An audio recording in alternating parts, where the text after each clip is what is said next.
Hi, this is a very important video where I will teach you how to diagnose and repair any dead laptop motherboard just by following the steps that I'm going to show you. So let's get started.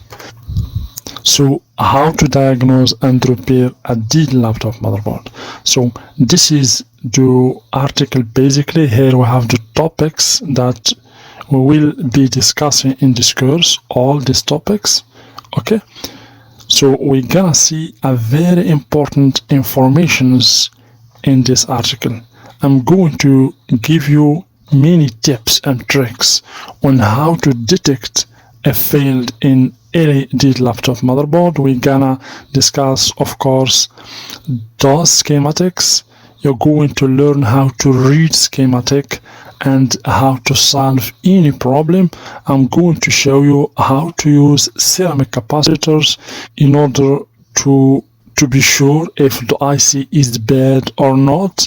Okay, so this is basically the article that we're gonna see step by step. We're gonna discuss, of course, about the BIOS, how to program the BIOS, connectors, the motherboard components. We're gonna also see the 3-volt power rail, 3 volt and 5 volts, all voltages. So we're gonna discuss about 1.8 volt, 1.5 volt for the RAM, how to use the multimeter. Okay, of course this is the BIOS that we're gonna discuss in detail, etc. So let's get started. So let's take a look to topics that we will be discussing in this course. So we're gonna see what is the dead motherboard.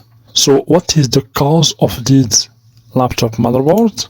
We're gonna see also how to check laptop motherboard visually without multimeter, how to diagnose a dead laptop motherboard, how to check for a short circuit in the motherboard, how to check motherboard ports and connectors, how to check laptop motherboard power jack serviceability using, of course, the schematic, how to check motherboard power circuit and component serviceability, laptop motherboard chips and integrated circuits. We're gonna see also how to check super input output IC or SIO and its circuit, how to check the BIOS or basic input output system, how to test fuses using a digital multimeter, how to test inductors, capacitors, diodes, MOSFETs, ICs, and motherboard chips using a digital multimeter, how to check SMD components or surface mounted device components on a laptop motherboard, how to check motherboard connector serviceability, how to use the multimeter in the correct way, and much more. So what is a dead motherboard? So basically a dead laptop motherboard is a 100% failed motherboard that cannot be powered on even if you press the power button. So even if you press the power button, nothing happens in the laptop. Means the motherboard is dead. No power, no data. So when you plug the adapter and press the power button and you got no response and no lead was eliminated, means the laptop is dead. Okay, so as you can see here, this is the adapter in. You should, of course, confirm that you plug the adapter, you press the power button, and the laptop won't turn on. No response and no lights or laptop LEDs means the laptop motherboard or the laptop is a dead laptop. Okay, so what is the cause of a dead laptop motherboard? So here in this section we're gonna see the causes of a dead laptop motherboard. So there are many reasons that can cause a dead laptop motherboard. The first cause, a short circuit. Okay, as you can see, if you have a short circuit in any component in the motherboard, the short circuit is the frequent fault that can cause a dead laptop motherboard. So if you have any short circuit, means there is a trouble in the power in the motherboard. Automatically the motherboard will be a dead motherboard. So the second cause, failed power jack, so also can cause a dead motherboard failure due to dry soldering or broken pins inside the power jack.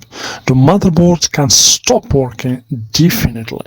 Of course, the power jack is one of the most important components that you should always check if you do a diagnostic in your laptop motherboard, because this is the input of power. Okay, the first gate, this is the gate from outside world to the motherboard. If you have any problem with the power jack, means the power will not get into the motherboard. That's why you should always check the soldering and the pinout of this power jack. Okay, so the third cause, a blown fuse near the power jack within the charge IC circuit, okay, can cause also a dead motherboard. So of course, if you have any blown SMD fuse or even diode in the charge IC circuit, means no power in the motherboard. Automatically the motherboard will be a dead motherboard. Okay, so always pay attention to the beginning of the motherboard near to the power jack. Okay, in the charge circuit you should always check fuses, diodes, inductors, etc. Okay, so pictures below shows the components that can cause dead motherboard failure. So as you can see here, this is basically the motherboard power jack. Here we have two images, schematics. This is the power jack here in this image, and over here we have the power jack, as you can see. Okay, so we have 19 volt here in pin number 1 and pin number 2. Okay, so this 19 volt will pass directly through this inductor, and then we will get here the plus V adapter 19 volt. Okay, so if you have any problem with the DC jack, for example, we will not get here 19 volt, or even the inductor or ceramic capacitors, you will not get 19 volt here. Means the motherboard will be a dead motherboard. So for this image here, as you can see, the same working principle, but here we have two inductors, as you can see. Okay, so after these two inductors you will get a 19 volt here plus V adapter. Okay, if you have any problem with these inductors, or even just one inductor or these ceramic capacitors, means you will not get 19 volt here. Okay, so the components that can cause dead motherboard failure, you can find inductor, double inductor like this, fuse, MOSFET, double MOSFET, fuse resistor, or diode. So for fuse resistor, this is basically a fuse resistor. This is a fuse resistor where we find 0 above it. So sometimes instead of the fuse, you can find one or more inductors that have the same purpose as the fuse, protection of other circuits in the motherboards. You can also find one MOSFET or two MOSFETs, switches. So as you can see here in this picture, we have here the motherboard power jack, as you can see, and here this is basically the DC in.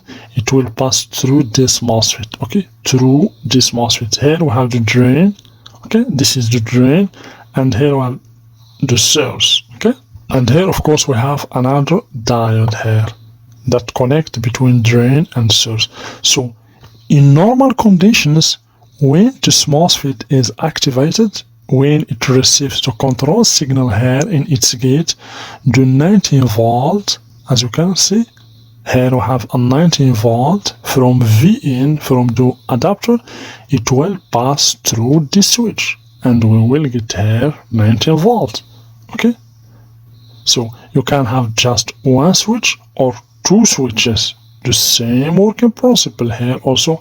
The 19 volt will pass through the switch and then through the switch, and we will get here 19 volt. But if you have any failed switch here, this for example, or this, or even this, you will not get any voltage here. automatically the motherboard will be a dead motherboard. You should replace the switch with another switch with the same reference, and then you will solve the problem. So the fourth cause is failed super input output, or SIO. The SIO also can cause a failed and dead motherboard because it is the first responsible for the whole power in the motherboard. Note that you can check the serviceability of the SIO IC using three methods. So how we can check the serviceability of Super IO? So we have three methods. So the first method, by checking its head, you can just put your finger above the SIO IC. If you feel that the IC is very hot, it means automatically the IC is shorted, is bad. By checking its head, plug the power adapter. This is the method. Plug the power adapter and check the Super IO body using your finger. If you feel that the IC is very hot, which means it is failed. So the second method, by checking the ceramic or picofarad capacitors near to the IC. Those capacitors, as you can see, those capacitors near the IC. So if you check these capacitors and you find any shorted capacitor here, means automatically the IC is shorted. So let's continue.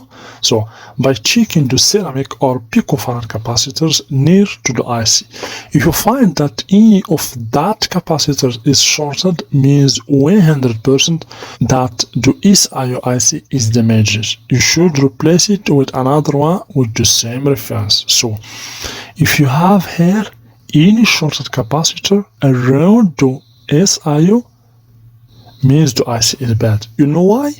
Because always, as you can see, the ceramic capacitor is connected to the IC. As you can see, all ceramic capacitors here are connected to the IC in one side and to the ground in the other side. So you can never find a shorted ceramic capacitor unless you have a shorted IC. That's why if you have any ceramic capacitor here failed, the IC automatically will be failed. So the third method, by checking the inputs and outputs of the SIO IC using its datasheet. So as you can see here, this is basically the super input output IC. So the third method is to use the datasheet of this IC and then check inputs and outputs. Check, for example, VIN. Do you get 19 volt in VIN? You should check enable signal 3 volt. All inputs and outputs of the IC. But this three method is not easy. So you can just use the first method to check the heat of the IC, and the second method, the ceramic capacitors around the IC. So there are many types of Super IO. Note that the SIO is usually in square shape. You will find always the SIO in this form, as you observe in the picture below. Always you will find the SIO in this shape, and you will find, of course, this is a very common SIO ITE and ANA. So the fifth cause, failed basic input-output system, or BIOS. So failed BIOS can cause a dead computer motherboard. When the firmware inside it becomes corrupted, the motherboard will stop working. So as you can see, the BIOS contains inside it a software, or a firmware. So when that software becomes corrupted, the motherboard will stop working, because the BIOS is the first responsible of the post or power on self-test, and the computer cannot turn on without the self-test. So the first thing for the operating system be uploaded is the post, the power on self-test. So the chip that is responsible to do this post is the BIOS, and if the BIOS is failed, no post will be happen, and then the computer will stop working. So the 8-pin BIOS chip is the most chip used in the laptop motherboard, of course. This is basically, this kind of BIOS is a very common BIOS, okay? 8-pin BIOS. So basically, here we have its datasheet, as you can see. So basically here, as you can see, this is its datasheet, as you can see, its model here. The model of this BIOS here is SST25LF08, okay? So it seems that this is a 1 mega BIOS, because we have here 8, means a 1 mega BIOS. If you have here 16, means 2 mega, and so on, okay? So we have the first pin here, we have CA. This is basically the output. Here we have the write protect. This is the VSS. Always the pin number 4 for the BIOS is connected to the ground. We have VSS. This is the VDD. Always the pin number 8 is connected to the 3 volt. Okay, so here we have input. This is the clock. This is the halt, and the VDD, as we told you before, connected to 3 volts. So you can check if the BIOS is powered or not by checking the pin number 8. Without powering up your laptop, you can find 3 volt in the pin number 8 of the BIOS. Okay? So note, when you encountered a failed BIOS chip, corrupted firmware, you should program or flash it with appropriate firmware using the BIOS program. So basically here, so the solution for a corrupted software or a corrupted BIOS is easy. Just you can use the programmer, like this programmer or even this programmer, okay, and reprogram the BIOS IC using another software, a good software, okay. So we have the programmer here. Basically, this programmer, you should, using this programmer, basically you should remove the BIOS from the motherboard and then connect it here in this support, and then connect this support to this programmer, and then reprogram it using, of course, the computer. That this programmer, you can find all these programs on Amazon, for example. This programmer, basically you can just connect it to the USB, as you can see, to the laptop via this USB, and then connect this support, as you can see here, directly to the motherboard without desoldering the BIOS, and then you can program it directly from the motherboard, okay? So the sixth cause is also a very common fault, is damaged connectors. So damaged connectors can cause also a dead motherboard. That's why you should always check the connectors when you get a dead or any other failed motherboard. So always you should do a visual inspection and check before going to troubleshoot or do anything or remove components or something like that in the motherboard. You should always do a visual inspection and check all motherboard connectors, especially USB connectors, because if you have, for example, any bended pin here or 2 pins touched together, you will get a short circuit, and then the motherboard will be a dead motherboard. Of course, also you should check the CRT connector, the DVI connector, the printer connector. Basically, this is an old connector, the HDMI connector, audio connectors, etc. Okay, you should do a visual inspection and check all connectors. Okay, so now let's see how to diagnose a dead laptop motherboard. So to diagnose the laptop motherboard, you should check the following parts in order: the laptop adapter first, then the power jack, so then the presence of please V battery about 19 volts in the motherboard. So if you have any power jack, bad power jack or bad adapter, you will not get this 19 volts.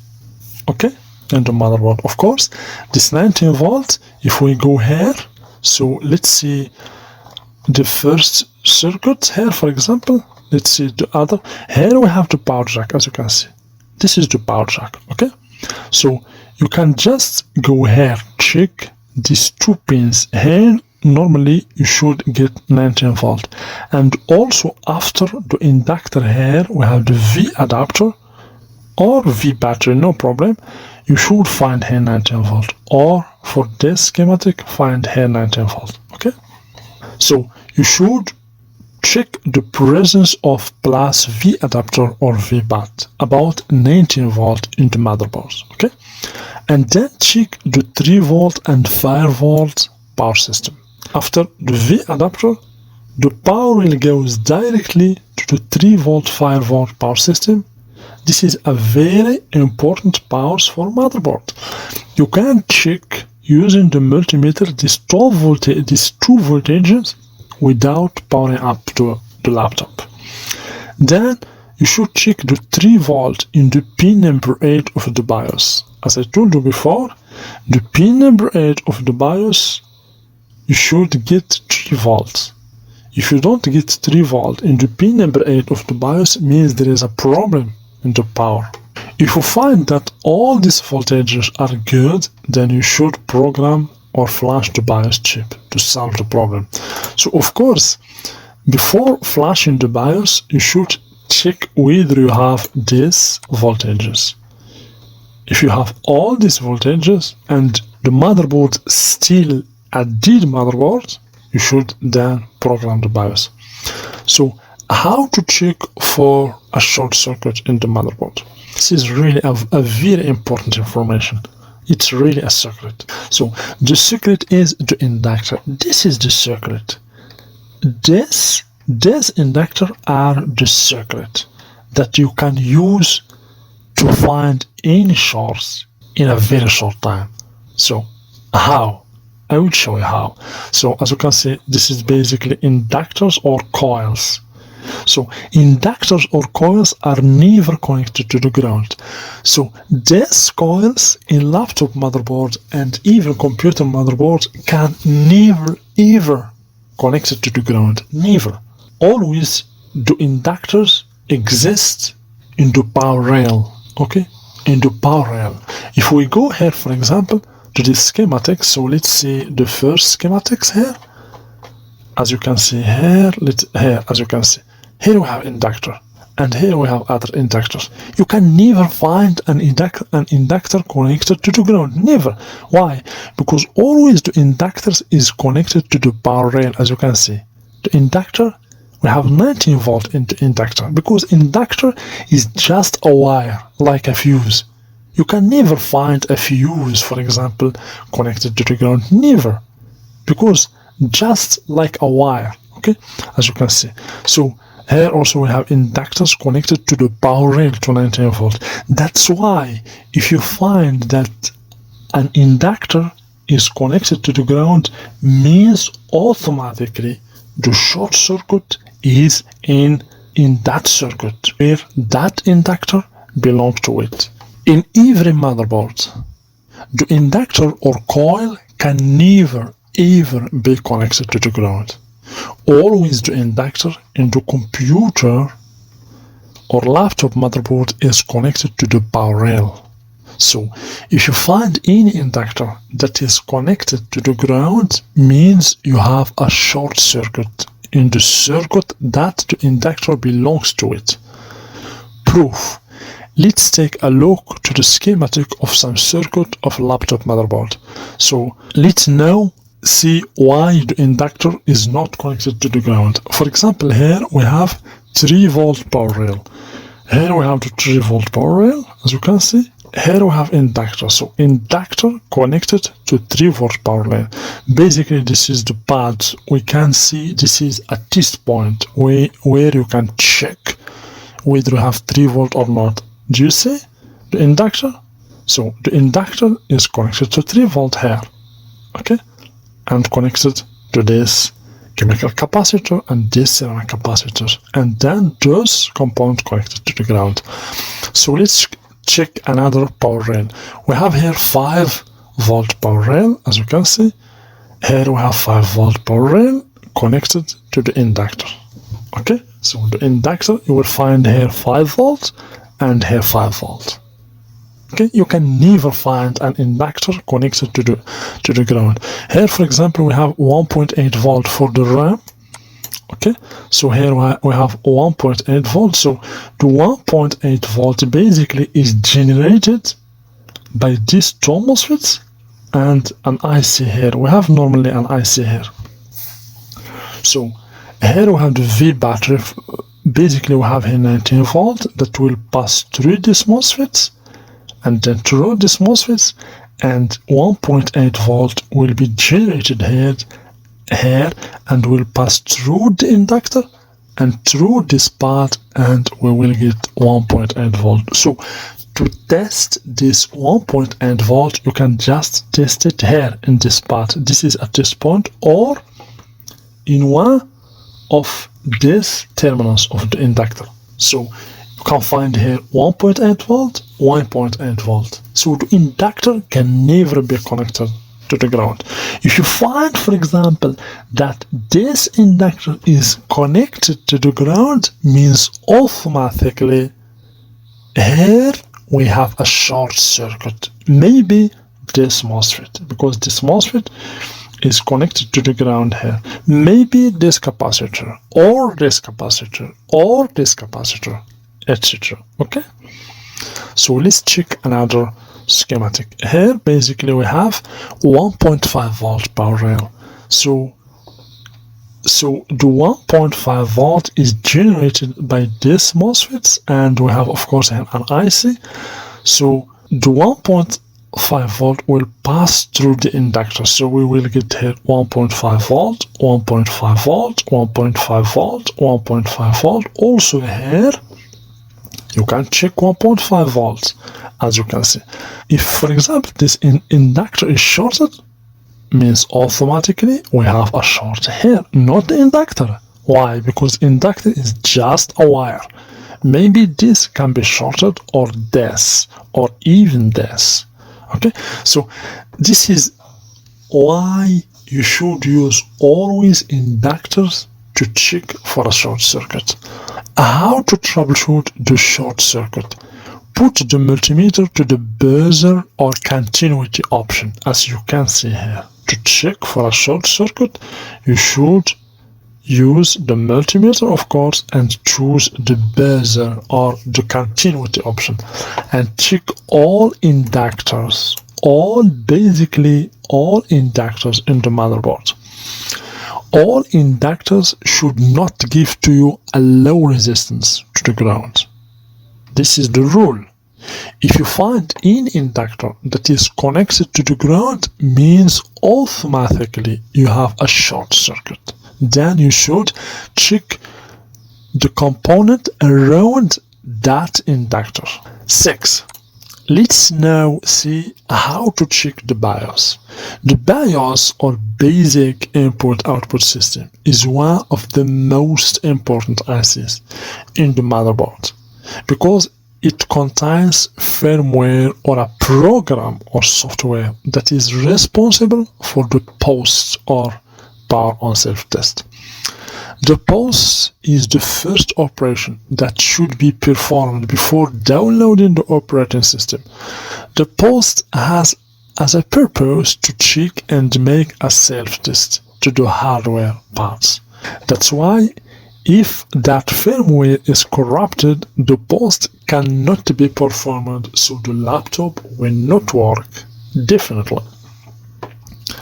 So to check the BIOS, you should first connect the power adapter to the power jack of the laptop, and then check whether you have 3.3 volt in pin number 8 of the BIOS without turning on the laptop. If you find that 3.3 volt is present, means you should program the BIOS to start the problem. But if you don't find 3.3 volt, then you should troubleshoot it. You have problem with the 3.3 volt. You should troubleshoot it from the power jack until the BIOS. Okay, So basically this is the BIOS that we have seen before. So here we have pin number 8, we have VCC. You should find always 3.3 volt here. In pin number 6, when the laptop is on, you can find 1.5 volt. This is the clock basically. And write protect 3.3 volt. So basically this is the BIOS pinout. So the pin number 1, okay, here basically we have the chip selects input. So we have chip select input here. So DO means data output. WP means the write protect input. This is the ground or the VSS, the fourth pin. So the fifth pin we have input output, data input, okay? And for the sixth pin we have, as you can see, the serial clock input. Here we have the hold input, and here the VCC, the power supply for the BIOS. So the last part here we have how to check motherboard ports and connectors. Connectors are usually ignored, dismissed by many technicians, but it's among the frequent causes of dead motherboards. If the connector is damaged or some of its pins are connected together, it can cause a short circuit. Then the motherboard will stop working. That's why you should always pay attention to the connectors.